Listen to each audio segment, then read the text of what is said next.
Alright everybody, welcome to the Woodleague Warriors, formerly known as Division 7. So yep, we are back. We're looking at the best of the worst. We're looking at the boys and girls in Division 7 of Heroes Lounge. So players that are, I would say, generally between bronze and gold. We already had a lot of Division 7 games in the past, and now we're gonna revive this whole idea behind it a little bit. So we're looking at a best of 3 series here. And it's going to be the first episode from what we're going to call from here on our Woodleague Warriors. On the left side, team painted blue. I have no idea what these guys are going to do when they start in red, but hey, there it is. With Lucio, Sylvanas, Vala, Hogger, and Nuburak on the lineup. And ooh, Vala with an arrow build. And then on the other side, we got Mission Unknown with Nazeebo, May, Brightwing, Falstead, and Ragnaros. And typical fashion here in the Woodleague Warriors, we go for the 5-man. I gotta say, I like what they're currently doing here, because generally what I'm looking at is a tactic or a strategy that was played in HGC a long time ago, and at the same time, I've already advocated for this in lower divisions to be played because it can be an effective tactic. I don't say it's the best tactic, it isn't by any means. You won't see this on any high-level play, but if you pair Nazeebo with Ragnaros, you can actually stack Nazeebo's Voodoo Ritual very nicely into the late game, particularly on the big map, and you use Ragnaros and his trade to defend against any push. So the only goal, if you're really doing this properly, is that you're trying to stack Nazeebo. So that's the only thing that you're doing. I'm a little bit worried seeing him already going for full spider build apparently here with Widowmaker as a level 1 talent. I would really like a bit of a boost for the baseline instead. So we'll see what exactly we're going to go for in the long run. But for now, I will still assume that they're going to go for particularly this strategy. Now, the goal here is really, you are absolutely okay losing a couple of forts. Obviously, you're going to fight for every single one of them. Your whole goal is to prolong the game, but you are okay losing some structures. It's alright to fall behind. The whole idea is that once Nazeebo hits level 20, he's fully stacked and he can absolutely murder the opponent. So that's something that I hope we're going to get to see here. But then again, I always expect things in in the lower leagues and it never really happens. So maybe I'm already expecting too much here. Either way, we're going to have some fun with this. We have Vala also with an arrow build. The good thing here is you don't lose your stacks when you die. So Vala already planning ahead, as it seems. And I'm still a little bit stuck with the team name of the boys on the left side. Painted blue. Love it. Paint the minimap blue. It fits perfectly here. But what are you going to do when you start on the right in red? What's happening then? Like, that's not going to work for you. At least not when you're getting casted. So, yeah, I'm not so sure. Falstead with the updraft on level 4. And, well, we got the spider build obviously continued. May also a little bit more on the alternative side here with heavy pack and the slush ball. Whereas Vala continued with the repeating arrow. Obviously makes a whole lot of sense here. Kind of curious though what we're going to get on level 7. Is this going to be something where they feel Monster Hunter is still worth it for bosses? Or probably not. But hell, we'll see. Alice Wonder here on a Nuburak trying to get the stun connected. But the opponent was already a step ahead here. Seems like our Raktaros player, Wong Fei Hung, is going into the engulfing flame and is sticking with that particular talent, at least for the time being.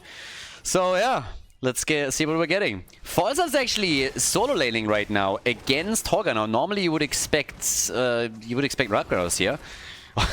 The deep dive with a level 4 talent. And I like that they're going for the camp immediately.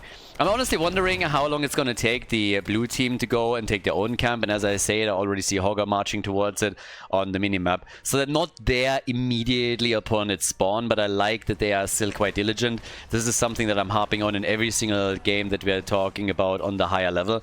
And it's nice that even here in Woodleague, this is going on. So yes, if you are throughout the game diligent on the mercenary camp on Alterac Pass, then you can definitely expect that you're going to get some push power there. Easy objective sneak on the other hand over there on the right, since apparently the red team wasn't ready for it.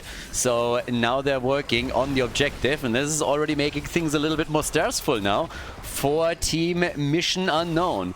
But at least for now, they're denying things to the opponent's team. And well, so far so good. Haven't seen a single kill, by the way. No kills just yet.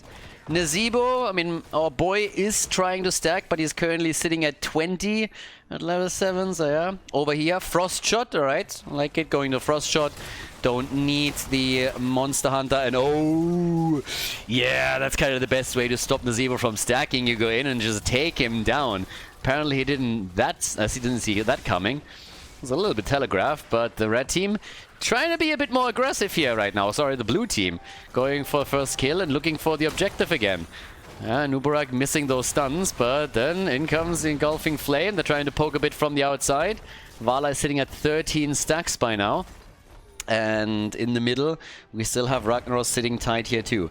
Now, normally you could actually see him go for the trade and then help them with the fight here. That hasn't really happened, so apparently they just resigned themselves to the idea that they would lose out on the first objective and are trying to defend against it instead. We have also the continuous plating right now for Nubarak. And they're already making things a little bit difficult, but look at the Nubarak. Yeah, overreached a bit, jumped behind the gate. But thankfully for him, all the structures were already so low that the team could simply destroy the gate and help him to move through it right away. So, yeah, there's that. And down to the bottom of the map. In the meantime, we have also 1v1 Nazebo still trying to stack here. And he is a little bit slow. 30 at the 6-minute mark, roughly. I'm not convinced just yet. Falstad, on the other hand, he's a little bit faster when it comes to that. But yes, here comes the attack. And I'm still waiting for the trade for Ragnaros. Did I miss it at some point? Did that not happen? Does he know that he has a D button? And Nubarak gets killed in the meantime, but I'm still looking here at Ragnaros, and he is in some real trouble here. Did he use it? Did I miss it? I'm honestly a little bit confused right now. Maybe I didn't catch it, but to my knowledge, I haven't seen it on the minimap. I don't think I've ignored it, so where's the Molten Core, baby? What are you waiting for? The next game? The next map? But yeah. He must have used it. There's... Oh, Lava Wave! Alright, so we get Lava Wave here from Ragnaros, even more map control. Yeah, he must have used it earlier. There is no way he doesn't use it in that situation. So yeah, I must have definitely missed it, so yeah, my bad. But okay, so now we got the Avalanche in. We also have Ravenous Spirit. No choice yet for Hogger. But Ragnaros controlling the lanes a bit with his ult. So we're going to see a lot of lava waves here. Honestly, I don't really even mind it on this particular map. Again, if the goal is to get Nazebo into the late game, then I'm totally fine with this. This is something that can really help you to slow the game down, particularly on a bigger map. But Nazebo has to step it up a little bit in stacking. He's now sitting at 50. That's definitely better than what we've seen previously here. And now we have him down at the bottom of the map, just continuing that trend here. Keep in mind, he needs 175 for that to get the Viral Infection then later. So we're definitely gonna watch out and see how well he can do as the game continues. So yeah, with that said and done, we now have level 11 for both teams. That's actually quite nice. You want to make sure that you don't fall behind your opponent. And I think the blue team is also aware that they are the ones that have to make some plays. But oh, Vala, they saved her! Not like this. She got avalanched out of the fight instead of killed. May, no, why? So yeah, instead they lose Falstad, but they're not able to kill Vala. So they have a trader. I hope May was paid well for that move. Nobody followed up on the avalanche either. It didn't even occur to them to just follow the snowball and take her down. But yeah. Ragnaros with the ult, alright. So they're still trying to save the top. And he gets some good damage out. May also being aggressive. Yeah, Falstad! Gust, baby! Ah, that's the Woodleague place that I'm here for. Fly in with the Gust, get nearly blown up, go for it, use the ult, and it barely does anything. Those are the plays that we're looking for. For a second I thought they started boss. That would have been a little bit too much. So, yeah, timing is alright, gets the wave here. I could, of course, have been maybe a little bit more times and get a third one, but yeah, would have to delay for quite a bit, and therefore at the top now we still have one fort eliminated. Fort is gone, and that is the first one. Yeah, the problem for them is obviously Sylvanas. She makes things a bit more difficult. Siphoning arrows are in as well now. And what we're currently seeing in regards to damage is that Vala is topping the charts with 25,000 roughly. We have Falster on 21k.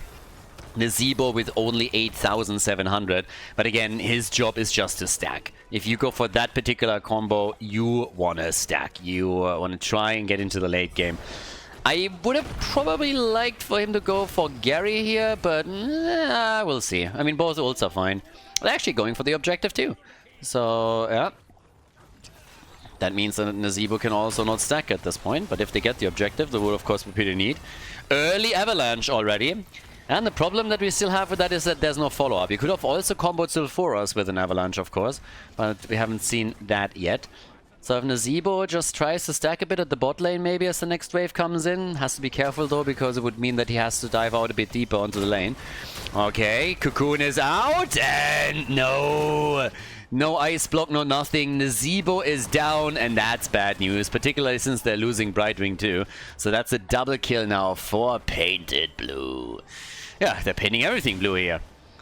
They're getting a bit poked out by Falstad, but still, they are clearly winning this, at least up to now. They have a fort destroyed, 4 kills to 1, and after they locked in the first objective, they're now working on number 2.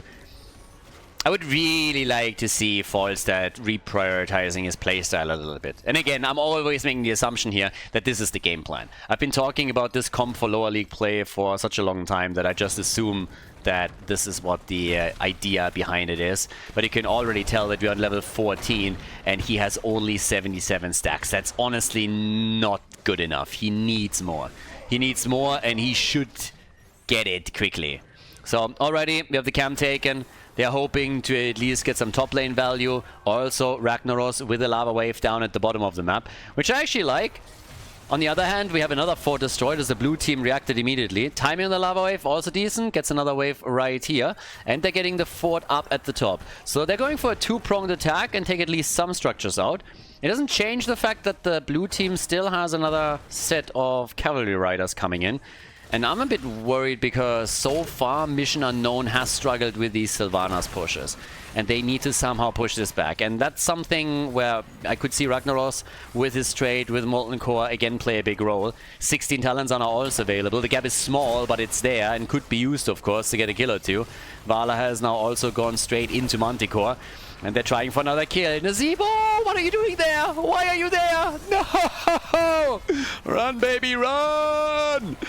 Nice move here, by the way. What the hell? Coordinated attacks? Oof! Damn, baby! Sylvanas is dead. I think they could have killed more here. Seemed like Nubra could have fallen as well. But that was not bad. I like it. Yeah, take a look at this. So, first we come in here, then boom, they're trying to go for Nazebo. Here comes the snowball, and then Nazebo with his ult. He's a little bit too far out at that point. They get a kill after all, but he couldn't stand there and get the entire Ravenous Spirit out, or he would have been killed as well. But now we're exactly in that situation that I was highlighting a bit earlier. We have all forts destroyed. Red team is still fine. The problem for them really being the low stack count on Nazebo. That's the big problem. Because, again, guys, if you're that low... I like Toad build generally. If you're trying for that particular build a lot more, you get more wave clear out of it. You are really good against structures later. It helps you to stack a bit faster. And again, Nazebo with Toad build is an absolute monster on structures. And that is essentially what you're aiming for anyways. Even in team fights, you're going to get a lot of damage out. So I would have preferred that build, if that was the thought process here, a lot more than what they're doing right now. Boss at the bot lane gets a little bit isolated to lava waves, so that's, I guess, the good news. There's also a boss for the red team traveling through the top, so they made it a 1-for-1 trade. I like that on the macro level quite a lot. We have a lot of lava waves now from Mission Unknown. They're trying to make sure that they push these lanes back out. They reacted immediately upon realizing that the opponent was going for the boss, and so far they haven't lost an armor shield yet. Now both bosses are being burned down quickly. Entire blue team is already at the top. At this point, they're mostly 4 and 5 manning the game. You see Hogger splitting off quite frequently in order to get them some extra experience. But my biggest point of criticism is still the stack count for Nazebo. The strategy kind of hinges on him, and they are just not getting enough done with this. He needs to move now into the mid lane, for example. Get the double wave that we see there. get something down here maybe too. They need to get him a little bit faster towards a proper stack count. There's only 2 more levels until we are on level 20. And yeah, then something needs to happen here for them, or they're not gonna have a good game. They're gonna take a lot longer than level 20, and that's really the big worry here. Because outside of that combo, I mean, everything when you're looking at it is kind of designed to delay things a bit, right? You have Gust to get the opponent away, you can control macro with Ragnaros, with Falstad, they have a global, they got Brightwing there too, there's a lot of mobility, Mei can slow the opponent down. So there's a lot of tools that they can use, but now the objectives are going to get stronger and stronger, and they're running out of time a little bit. 100 stacks for Nazeebo, my boy needs more. He definitely needs more. 27,000 damage now for Falstad, 35k for Vala. And they're defeating at least here the middle. But, yeah, okay. Objective. I mean, they could let it slide if they use... Oh, birdie. What? That is a suicide chicken right there. Damn. He doesn't want to live any longer. He wants to turn into a crispy chicken. That's the next evolution, apparently. So Mei gets destroyed, and I don't even know if I would have gone for that fight, honestly. They burned way too many cooldowns here. And for example, the trade of Ragnaros can easily be used for defense instead. You don't have to go and use it on the objective. So they might have been better off doing that. Now they're just trying to stagger deaths, apparently. Unsuccessfully, I might add, but yeah, they gotta be careful with that one now. Stack count is still at 102, and yeah, the cavalry is coming. And now Ragnaros doesn't have his trade anymore, and Falstad, he's probably gonna have Gust back, so there's that. I would still like him to just Gust that back away during one of those fights, but instead they're losing everything that has wings. We have Falstad destroyed, Brightwing destroyed, and Vala now with the Acrobat is just like jumping in, jumping out, trying to go for full RNG here. Nearly kills Nazeebo, who ice blocks the shit out of that arrow and is able to survive. But Vala is of course now at 50,000 damage. If you have a stacked arrow talent on level 1 and then you get Acrobat 2, you can really get a lot of numbers in. And they're falling farther and farther behind. And this is where you need Ragnaros' trade, right here, right now. And he just doesn't have it. And at the same time, Nazeebo, he does not have the impact that he needs to have. They're nearly on level 20. He is miles away from being properly stacked. He contributed in too many team fights. I think he went for the wrong build again. I would have loved to see a Toad build here. But things are looking very grim for them right now. Mission unknown. Yeah, apparently they couldn't agree on a mission statement here and how exactly they wanted to run this. So now they are getting murdered. Paint it blue is indeed painting the map blue. They're going for it here. And they get another kill. 9 kills to 2. They go for boss. And this is going to be game one way or another. Ragnaros has his 20. Everybody does. But it's not going to matter anymore. Nazeebo with the Annihilating Spirit. I assume that was picked because he realized he's not going to complete the quest, but he's also not going to be able to defend the core. This is game, and therefore the lead for Paint It Blue against Mission Unknown here in Division 7. GG. Before we head into game number 2, make sure that you subscribe to the channel if you haven't done it yet so you don't miss out on any future content here on Khaldor TV.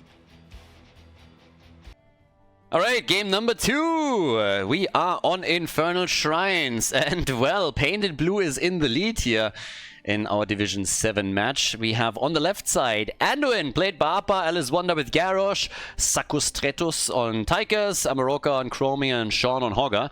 Whereas Mission Unknown, they need to change things up a little bit, and change it up they did. All of a sudden, we have Asmodan in the house, played by Girthy Shaft. Alright, alright.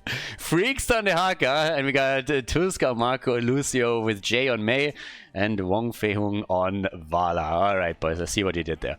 But okay, we got an Asmodan game. Yeah, I like that already. So they went from Nazeebo and what am I saying? Ragnaros. Nazeebo and Ragnaros, they went straight over into Asmodan, and I absolutely love it. And we have Vala on their end with Creed of the Hunter, so the typical auto attack build, and they nearly get first blood as they go for... Oh, another good hit. Yeah, if they help Asmodan stack in the early game a bit, I would absolutely love that too. And they're already doing it wrong. They're attacking the frontline minions. If you want to help Asmodan, what you need to do is you auto-attack the backline minions, your minion wave damages the frontline minions, and then you go for the AoE hits. So already I'm a little bit worried, but yeah, let's see. Now, if you play that properly, then you can stack very well here.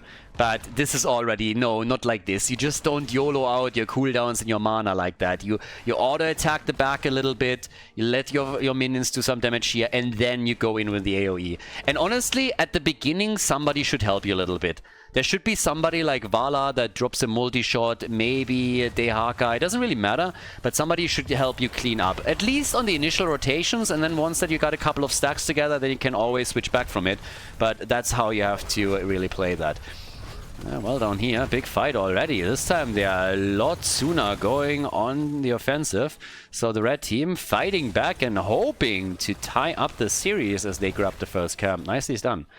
But yeah, again, I really have to repeat myself here. If you at any point want to play Asmodan with a team, and again, these are 5 stacks, you need to play that properly. You have 2 ways of doing it. One way is pair Asmodan with another AoE damage dealer, and another way is if you do play him alone, attack the backline. Why throw this? It does nothing for you. Attack the backline a little bit, 3 hits here, 4 hits here, something like that, then the AoE, and then you get the stacks together. In an ideal world, you have another AoE damage dealer that walks with you from lane to lane in the early game.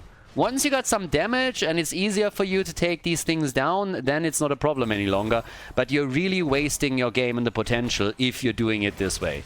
He is going to absolutely underperform from what's possible here, simply because they are not utilizing the early game well enough. So again, if you find yourself in an amateur league, if you find yourself playing with a couple of friends, you want to rock Asmodan, that's how you do it. Early game stacks are super important, and then you're dominating those lanes and you have the wave clear as well. But okay, now down to the bottom of the map. We still have Dehaka, so they like their globals. They played False on the last map. We have Lucio for them now for the extra speed. Vala's obviously stacking too, has the Gambit quest and only 1 support. So that's something to watch out for. Vala should be dying a few times here. Asmodan is now sitting at 30 stacks. Again, he is rather slow. And they're now trying to also help out over here. And if that was a minion wave, he would get a lot now. So all of a sudden he has some help, you know? Now these things are starting to do work. Go for the laser, baby! But Chromie with 1 blast after another from the outside. They have her now with the Mobius loop after the initial pick into deep breathing. And Asmodan can go and throw out another one in a second. Can also control the space over here a little bit. That would really help him to stack it up. Nice, now we're talking. That was a very good hit against nearly the entire blue team, so that helps him quite a lot. They are going to get the first Punisher. Nicely done. Red team, they were there early and they're able to poke it out easily. So, very, very well done. 54 stacks now, and now there's an opportunity to really do some work. So now just control that choke point. Yep, again, not getting a lot of those minions, should be played out a little bit differently. But either way, just participating in the team fights already helps him now to get those stacks together, particularly if he hits the opponent's team. Sitting at 68 right now, so yeah, we're talking again. He's going to be much slower than he normally would be, but he's going to get there eventually. Vala also with 34 stacks. I said it in the past, it's more important. Ooh, interesting. Combat Tactician. Alright. I mean, honestly, if you go Combat Tactician, I would really... First of all, I think then you can go and stack on level 4.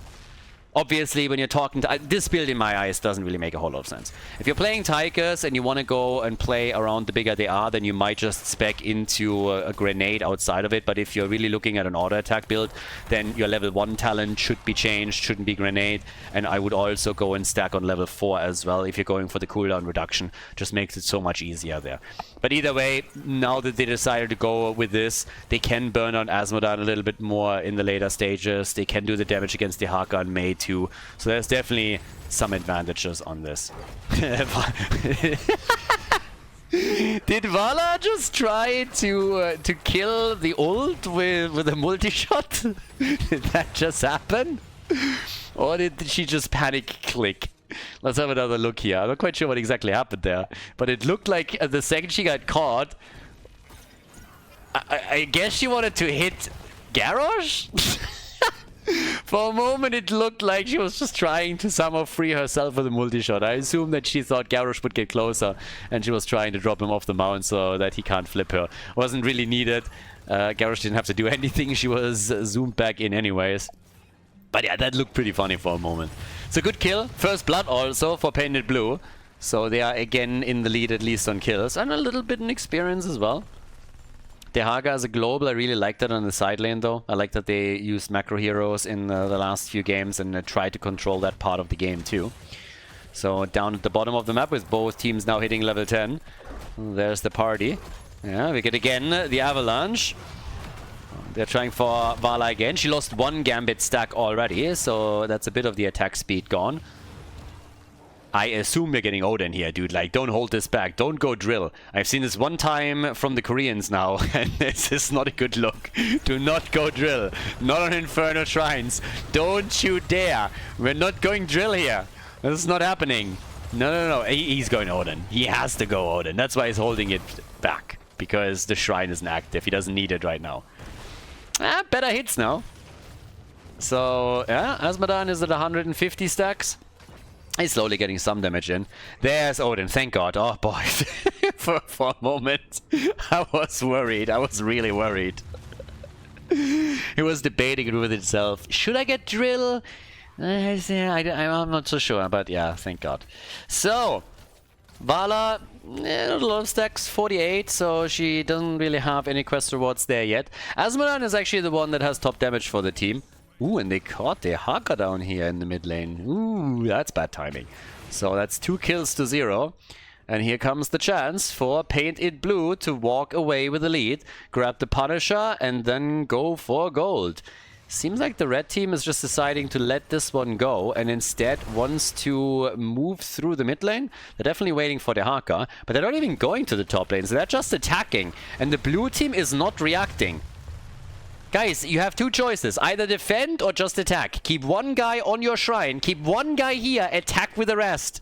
Just trade. You win the Punisher. You can just trade. What are you doing? No! Boys, what's going on? Garrosh moving in from behind as the fort is already... No! That's not how we play the game. That's not what we do here. No! You just had to attack their own fort. Now you're losing Garrosh. No! Oh, he makes it out, but I guess Anduin doesn't. Anduin and Garrosh both low, both dead. No! And they're losing another fort! No! All you had to do was push here, trade forts, get one guy to get the Punisher, and then the top lane is yours. Now you lost 2 forts, 2 heroes, and your opponent has an easy defend. And what is this? Did you just proc the stun in front, the jump in front of the gate? Shame. For shame. Always pull him over. Stand behind the wall, attack with ranged ability or anything, and then pull him over for an easy defense. We are not doing this. No. Bad May. Bad May. I think it was May. But yeah, boy, oh boy. The lick! Ah! And Chromie gets out. Alright, Chromie is able to escape. 2 kills to 2. Level 13 is on the board. And yeah, the blue team, they just lost 2 forts. And they got nothing. Alright, apparently they're going for a bit of a handicap here. They were just like, you know what, boys? Let's make this interesting. What could we do to fall a bit behind here? It's like, alright, I got an idea. Let's not react to anything our opponent does and see how it works. So, 26,000 damage for Chromie, 14,000 for Azmodan. And now that he's slowly starting to ramp up his stacks, he has an easier time stacking. I mean, maybe not necessarily there. Could have gone for the actual minion wave instead. But, yeah. So, they're already trying to gank up at the top. Nah, it's the camp invade. There's one camp. Let's go. Let's get it, boys. We're going and steal the opponent's camp. Just 5-man that shit. That's fine. And Hogga is moving in, sees it. It's hiding in the bush. I like that. Okay. I expected him to just charge in or something. But nope. He's fine, and now they can go for the fort. And the blue team is reacting this time. They're on the way now. And they're trying for the attack. They go immediately for, for the thick thighs here. And they take Azmodan out.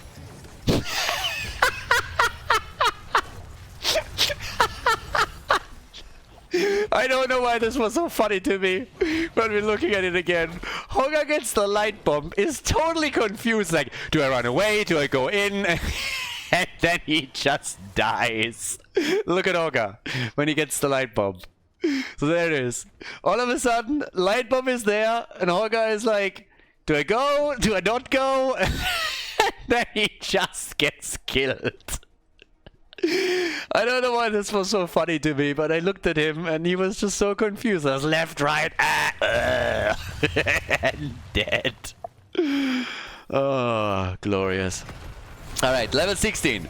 There's Manticore. Vala died twice, and now they can fight up at the top here with level 16 talents and a slight advantage. They want to take that fort down, of course. Azmodan, yep. There we go. Finally has a little bit of wave clear that he can use. And down at the bottom of the map, we still have that shrine popping up in 16 seconds. I mean, guys, keep in mind that we're currently in a situation where the red team hasn't actually lost a fort. So they haven't lost a fountain. So they have sustained in the middle.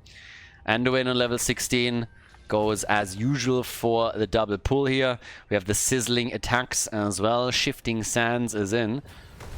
And there they come, those big hits. But the blue team, they got the lead now on this. Vala also with only 70 stacks now on auto attacks. So given the fact that she died twice, is a bit on the low end. Get that right click, hammer it in. And Azmodan is going to try from the outside. Here comes Hoga. They really need to take charge of that shrine or they're going to have a problem. And Dehaka, he came, he saw, and he peed his pants. Veni, Vidi, PP. And Mei is gone as well. Dehaka, he came, he ran in. He got super scared, tried to run out, and then he died. So, yeah. 2 heroes down, and the blue team, they want to bring it back now. Up at the top, there's a camp pushing. And Hoga is actually coming. Okay, I like that. So they noticed it as well. I like that a lot. I've seen too many of these games where a camp on a lane is all of a sudden taking down structure after structure. But yeah, that's a little bit too long. Yeah, you have to walk a little bit farther forward if you want to bait it in. Apparently they don't. So yeah, Vala could try and do that, but is not doing it either. So they still get some hits in. And I gotta give it to Azmodan. I mean, again, he's at 350. He's nowhere near where he should be. I talked about this in the early game, but he is going to matter now. I mean, his damage output is significant. He can take those minions out. He can make these pushes a lot more difficult. So, yeah. But the blue team, they are obviously now trying to see if they can get a bit more out of this push than only a fort. Nice bait. That's what I want to see. This is what I see. Round of applause for the red team. Well done, well done. Nice pull over the wall. This is exactly how we do it here. So, love that. So, all good. Yeah, they're trying for the Dehaka again. Alright. Gets ulted by Chromie. Hoga is still not here, by the way. Hoga has not been here the entire fight. So, there's the attack again. They're getting away from it. The taunt on Mei, and a few more poke hits are coming. They might actually be able to get that kill here against him. Yeah, might. All that they need is Azmodan with another ability. Oh, Dehaka coming in. That works too. They get Garrosh. He's gone. Nicely done. 5 kills to 4. And they still held on to their keep. And guys, the most important thing in this game is on the map. Mercenary camps. Get them all. They're like Pokemon. The lower you go in the divisions and in ranks, the more important mercenary camps become. Gotta catch them all. And the blue team is doing the same thing. So they're at the top saying, alright, we're gonna get at least these. Okay, all of them are gonna be taken. Yeah, so they're gonna go over here, take the last one. In the meantime, Dehaka is already pushing this out a bit. So, yeah. We have 35,000 damage for Azmodan, 40,000 for Chromie. And, well, Azmodan should actually deal with this at the top a bit. Okay, so now he's starting to make his way over again. So, yep, get that hit in. And make sure that he take that bad boy in the back out. They don't have vision. They actually seem like they're trying it a bit safe now. The team is rotating over, so, okay. And they're also denying vision, apparently. Taking some of these walls out. Level 20 incoming, of course, now. Vala still with only 85 stacks. And goes for the Farflight Quiver. Whereas Azmodan goes into Pride. Okay, stage is set. One team with Storm Talents. We're still waiting for the blue team to lock in the level 20. And then the party can continue. The Apex Predator on level 20 instead of going for the upgraded level 10. Well, there's that. Red team, of course, going to be a little bit more eager to turn fights, but there it is. And we get Bob and Weave.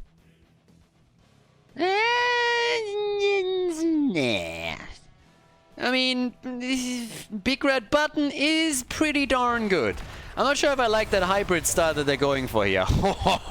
Lucia didn't like that at all.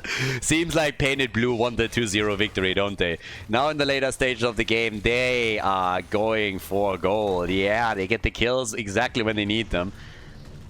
Try and steal the camp here. Shouldn't really stack too much for Azmodan, but even if he gets another good hit connected, he's not going to threaten to kill anyone here. But yeah, they should dive away from this, and they do so. There we go. And well, with that, we now have 20-20. We also have Sensor, but with another 30 seconds without their support, there's little that Mission Unknown is going to do here. Seems like this is going to be a freebie for the blue team. Dehaka, on the other hand, he's pushing. I have a bad feeling. I've seen this before. Nobody's moving back. Chromie is now the one to move back.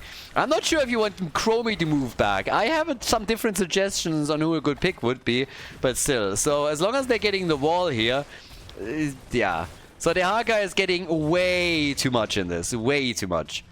But at least they send somebody back eventually. And the blue team is still going to get that objective.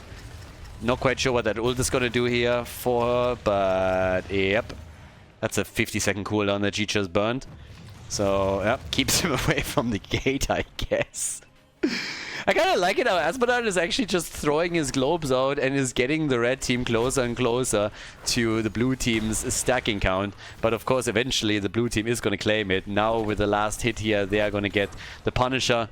6 kills, 2-4, and that's the opportunity right here. Alright, bottom of the map, a couple more camps about to be taken. So far, so good. I would love for Dehaka to just push through the bot lane even further as long as they have full vision. I do not know why they just popped Odin there. I would have waited a bit longer because they're going to get that fort for sure anyway. So I would have popped it for this push over here. Waited until the Punisher takes a little bit more damage because now, yes, the fort's gone, but he would have gotten that anyways. Nice triple stun by the Punisher. Look at him. Damn. You need to bait him over the wall here now, though. And Mei apparently doesn't like that too much. Azmodan is getting a couple of hits in. They already triggered the jump earlier, of course. So now there's maybe a chance. There's the next one. All right, stun is in. Follow-up doesn't connect. Hogger is still down at the bottom of the map trying to save their keep. Oh, Mei! Careful, boys. That could be keep. This could be keep. Now we got Mei destroyed once again. A few more hits are coming.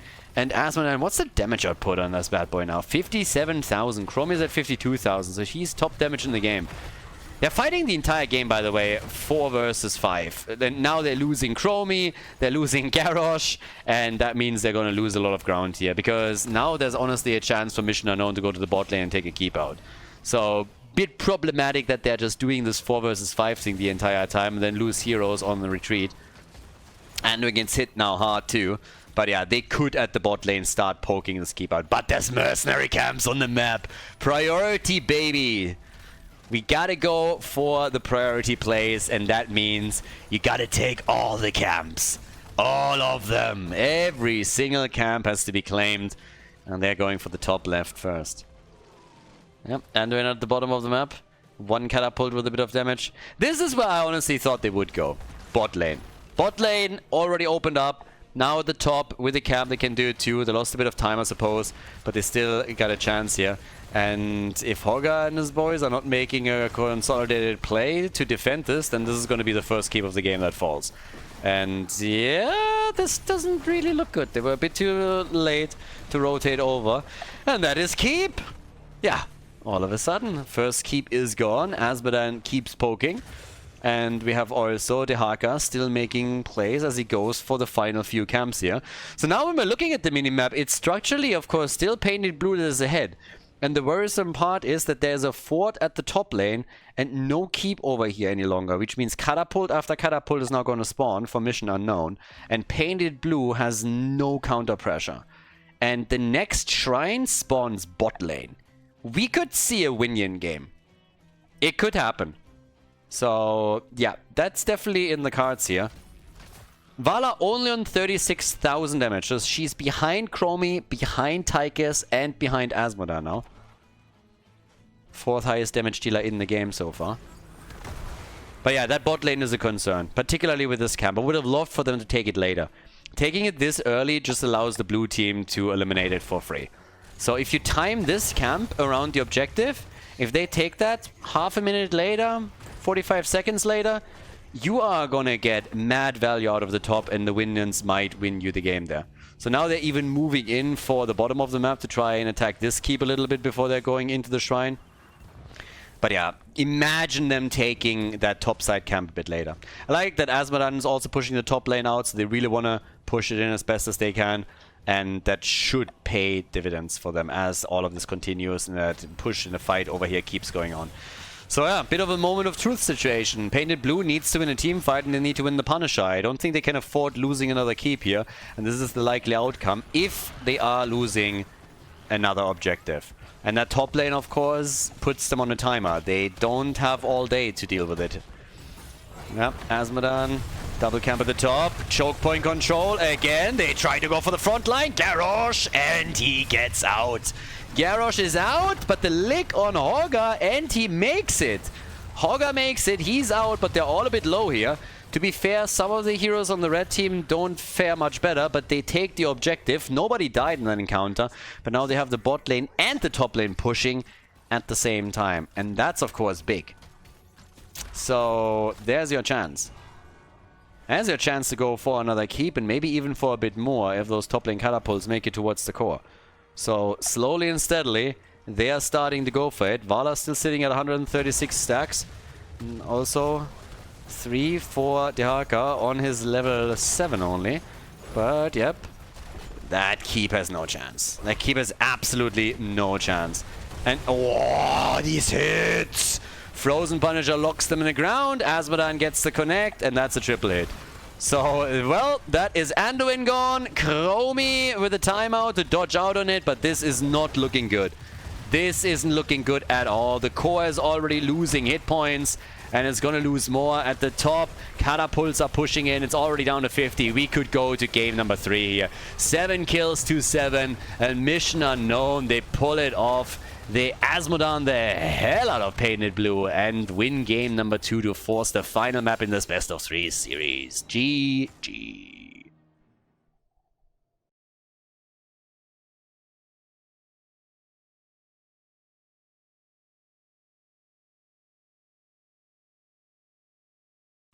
Things are getting interesting. Cursed Hollow is the 3rd and final map in this.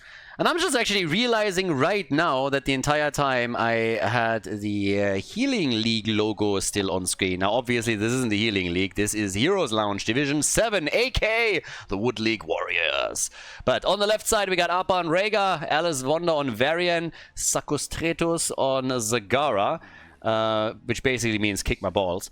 America on Gul'dan and Sean on Dehaka. So we got a Zagara in, but then you look over to the red team and they're just continuing with what we've seen earlier. Girthy Shaft is going to play Asmodee again. I am 100% certain that the early game is going to suck again for him. Freakster on Ragnaros, Tuska Marco and Lucio, Jay on May. 3rd time in a row now. And WFH on Vala. So, Meatball build. We're going for the IKEA build apparently. In this game, a bit of a deviation from what we saw previously. And yeah, so he needs to learn a little bit how to play Asmodee. It's not only on him. I don't want to only blame him. Yes, he needs to change priorities on what he auto attacks when he gets those early ones in, but the team also needs to help out a little bit. If you have Vala there after that globe comes in, she needs to immediately be ready with a multi-shot and do work. But this is an interesting one now because, well, we have Zagara, and that is very hit or miss. That, on the other hand, was a very nice hit. Great hit, and Ragnaros gets wrecked. So he's dead too. And yeah, at the top, very, very slow initial stacking as well. And you're honestly going to start to wonder, because in the last game, Azmodan was one of the main reasons why they actually won. But just imagine if he plays a better early game and is more diligent with early game stacking and has a bit of help from a teammate. He can reach that point where he unfolds his full power so much faster, and that would help the team to be way more dominant, to gain momentum a lot earlier, and then play this out. So with Varian, there's a very nice tool now also available for Painted Blue to go for the big plays here and maybe taunt out Azmodan. The other evils are cooler than you. And then he just attacks or something like that. But yeah. Can go up to Ragnaros, taunt him as well. You are not as hot as you think you are. Attack, attack, attack. So yeah, shit like that. But yeah. May these glasses make you look stupid. Fantastic insults. I mean, if that fails, you can always go back to the classics. Your mama is so fat that stitches can't hook her. Shit like this. Something like that. Thrall's chain lightning bounces 3 times on your mama because she's that fat. My Varian voice is not the best, but yeah, you get the gist of it. He's practicing this shit day after day. I mean, honestly, you know, others, they are like lifting weights, they are going for coordinated plays. Varian just stands in front of a mirror all day long and insults himself. That's how you get the practice for the real cases here. So already Zagara gets taken out. That's 1 Zerg Queen gone and 2 kills to 1. So they're fighting back here. I mean, again, this is obviously game 3, right? So whoever takes it wins and gets a couple of points. Nicely locked up for the standings in Division 7. We now have the Medusa Blades. Same time now, top side is being defended by only Varian. And usually doesn't do all that well. Okay, another hit. I mean, again, he's just trying to poke these out, but the stacks are, yeah, slowly coming, but it's not really fantastic. Okay, but either way, so now that we're looking at level 7 talents, and also the first tribute, this is where Azmodan is going to try and get a couple more stacks together, and also where the blue team is, of course, attempting to walk away with a bit of a lead. They are the ones running the Haka this time, so that should help them. And they're already getting... Ooh, they're getting both, actually. They're getting bot lane pressure, and they also just were able to pick up a tribute for free. So that's actually bad news for Mission Unknown. They were 5 versus 4, technically, on the map. Could have done a bit more here. Even in a 4 versus 4 situation, they should be able to do a lot more. But now they are maybe even losing a fort at the top lane. Look at the pressure play. Gul'dan plus Zagara in tandem just burn these waves down so quickly, and structures too. And the reaction just isn't there. Red team is reacting way too slowly. So I'm not so sure if they can stop that. There's level 7 finally for Mission Unknown. Vala continuing, of course, with her build after Creed on the Hunter is a level 1 talent. Ragnaros is rotating against the Haka. Full IKEA build, as I mentioned previously. So meatballs, meatballs, meatballs is what we're getting here. And yeah, he's stacking, we'll give him that. But that pressure at the top lane, that concerns me a bit, considering how this started. And now another tribute is popping up, and this one is very conveniently placed for Painted Blue. So, oh no, do they even get a kill here? Well, they're certainly trying, but this 4 versus 4 is again not working out for the red team. Maybe 1 interrupt? Not even that's there. Nope, they're gonna get this 1 for free as well. Easy zoning. They have no chance of getting anywhere close. They're really struggling on this. Now, Ragnaros at the bottom of the map takes a tower down, opens the gate, and does even more damage there, so good on him. But they lose the top fort in the process, and that worries me more than anything else. The Haka not being able to match Ragnaros there is one thing, but losing a 4 to these pushes, that is getting real rough. They're just struggling on wave clear at the top a little bit. Particularly compared to what the opponent has, so they can push this in very, very easily. But yeah, either way, now that we have the next objective up, there's obviously the threat of the curse hanging over Mission Unknown. And if the blue team uses the Haka or anybody else to catch a couple more minion waves, then we might even look at a level 10 advantage and a guaranteed curse. Guys, this could get real rough real quickly. I mean, this is insanely dangerous. You just stall out the tribute for a couple more seconds, you get level 10, and then you grab it, you have a curse, and then you can just take the structures down, you can go for boss. But the world's your oyster at that point. So this is gonna get real dicey. Nidus! We're getting Nidus! Nidus, baby! Alright, Zagara with Nidus Network, and they're getting an immediate kill, a Horrify, and a potential follow-up as they're dropping Lucio. Oh boy, yeah, don't go fighting against level 10. I mean, that's Heroes of the Storm ABC right there. So, that hurts. That's bad news.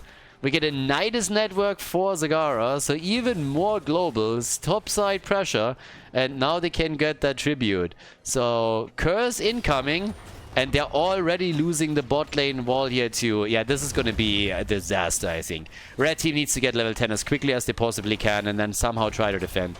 But this is going to be a massive, massive push now. I wouldn't even waste time with the fort. Why are you staying at the fort? Just push past it. Screw the fort. You still have a level 10 leads. Push past it and destroy the wall at the keep. This is going to get destroyed automatically. You don't have to waste any time there. And particularly now that they know where the Haka is, well, because he's dying, you can push the bot lane even further. They have vision up at the top.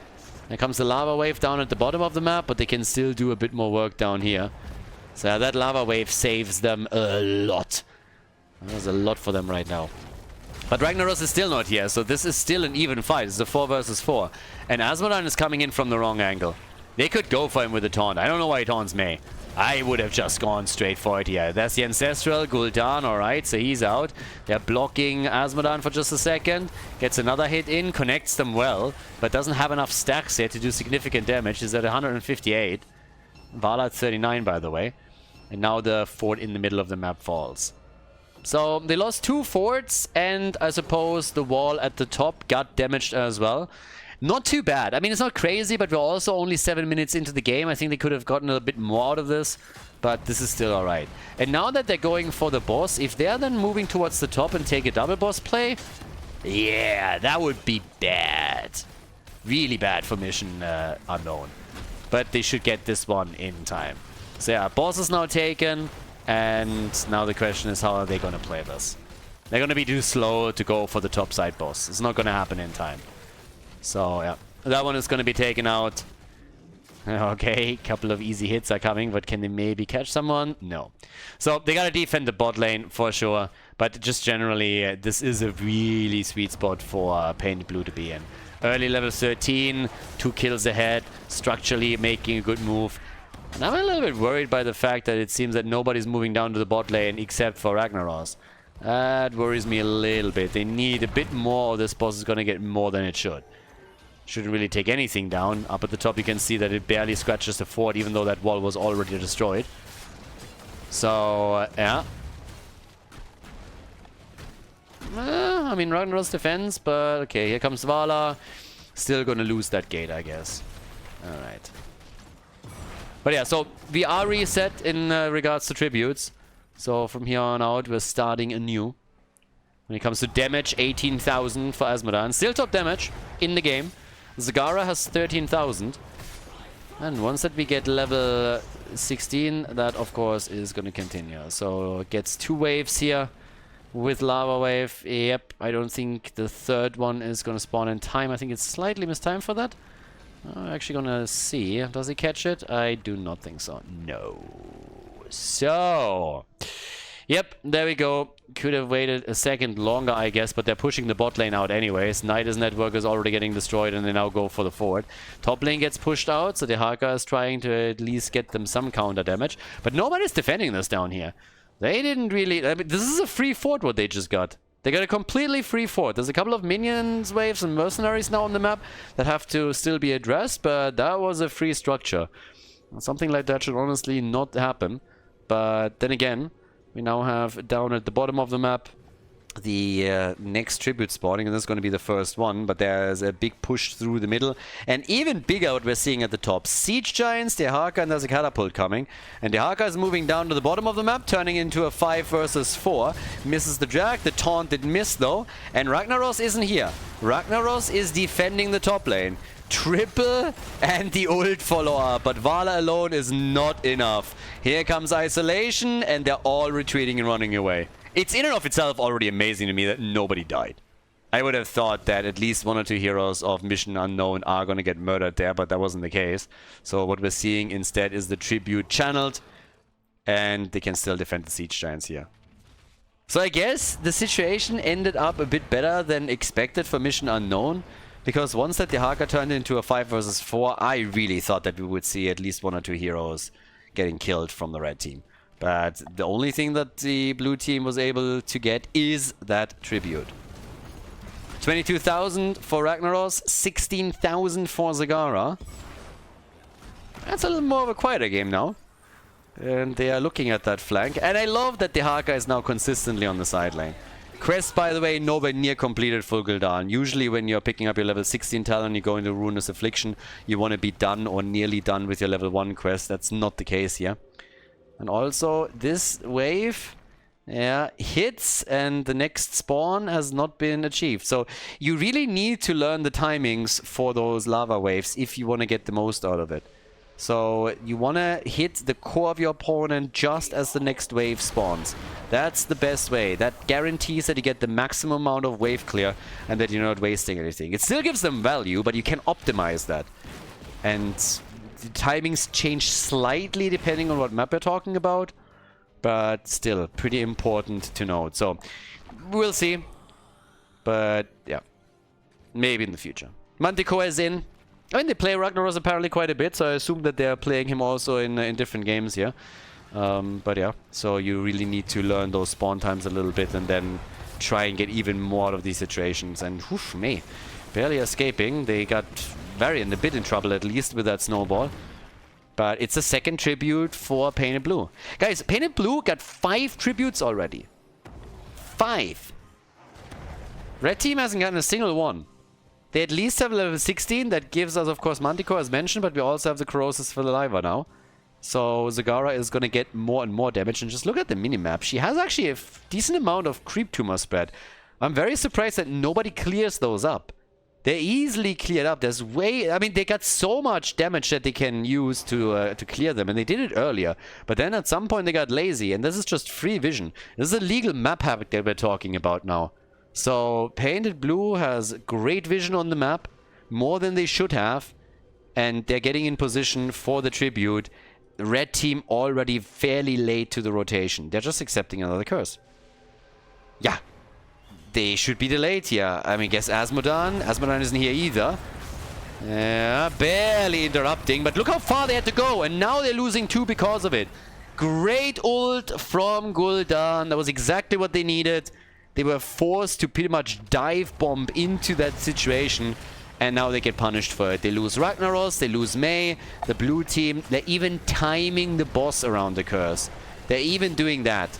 So, yeah, Zagara should actually start channeling this. At least someone should. She, I guess, is going to start defending the middle. But the boss is going to be taken. And then they're going to get the curse as well. This is going to hurt. And it's going to hurt a lot. This is going to hurt about as much as this stupid injection you get when you are getting your wisdom teeth removed. You know the one that I'm talking about, right? The one at the top of your gums. That one? Jesus Christ. That is hurting like hell. You're sitting on that chair and you think, like, honestly, your brain is getting fried. This could hurt a little bit loud.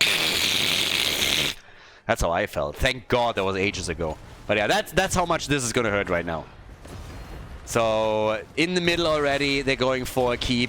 Down at the bottom of the map, the boss is going to get through with this. And yeah, there's level 20 just to make things even worse for them. Alright, so with that, they can go for a game here. Nah, more structures, more experience. Give me all that dirty EXP. Let's take all of the keeps down. Let's take all of them. Asmodan never completed his stacks either, at least not on the baseline. So yeah, he's still looking decent on damage, 34,000, but damage isn't everything, as you can see here. All the keeps are getting destroyed. Well, this one actually gets saved by Ragnaros. Curse is over. They're not even going for the core here. They definitely could. They could turn this. Could argue they should have. But 2 keeps destroyed, and now you gotta destroy the catapult, my friend. No way. Close. Oh, I thought it would get destroyed by the last hit, but we are not deep enough into this game. 15 minutes is all we're at right now. Yeah, well, another thing is also Lava Wave again pushing this out. But when we're talking about damage, I mean, look at Ragnaros. Ragnaros is at 18,000 damage now. A lot of this also of Molten Core. Vala, on the other hand, with 10k damage with an auto attack build. 44 stacks with Manticore now. You can really tell that they're struggling getting close enough to any opponent to really get some hits in. They're just struggling the entire time. The second they're moving forward, Varian is there. And they are being welcomed by AoE from Gul'dan, and this entire game is just falling apart. So yeah, there's a hit, and there's the last keep gone. Now as time continues, Winions are gonna take this one. We are gonna see Catapults doing more and more work. Meatball build isn't completed yet either. We have level 16 with the Meteor Bomb, but he hasn't completed the quest on level 1. And since they have the Haka, there's this continuous counter pressure on those lanes, just making sure that the red team is really pinned down in their base now. I mean, really pinned down. And the blue team isn't willing to give them a fight. Blue team is just sitting there saying like, hey guys, we want to win this. We're going to play it slow. We're going to take all the camps. We're not going for anything crazy. Lava Wave mid lane. I don't get it. Why? He's getting a single minion wave here. Single minion wave. That's all that he gets. If he uses that up at the top, he would have at least gotten 2. So, not really the lane that I would have chosen. But yeah, timing on these lava waves. Again, super important, particularly if you're in such a desperate situation where you don't have a keep anymore. You get there a bit deeper. Dehaka pushing out the bot lane. First tribute. Either team can go for it. Honestly, tributes are not going to win you this game anymore if you are mission unknown. You need team fights. You need a good team fight somewhere, and you really need to win it by taking out a couple of heroes there. Lava Wave at the bottom, I like it. Buys them some time. This, on the other hand, yeah, this is rough. Now they're losing Mei. Vala has just completed her first quest reward on level 1, by the way. Her first one. We're 17 minutes in. And finally, Vala is getting past the 50 auto attack connections. So, yeah. I love how they're just waiting for Ragnaros. Dude, you're fucked. I don't know what to tell you here, but he has no chance. Ragnaros is sitting there and he's like, team, team, team. They were just sitting next to it. And I was like, come out and play. And that is the end. Yeah, well, this time the draft around Ragnaros and particularly Azmodan didn't work out for Mission Unknown. So it is indeed Painted Blue that wins the series here at the Woodleague Warriors. We have a 2-1 victory in the best of 3 series as they take Cursed Hollow. GG, well played, Blue Team, with a glorious victory in Division 7.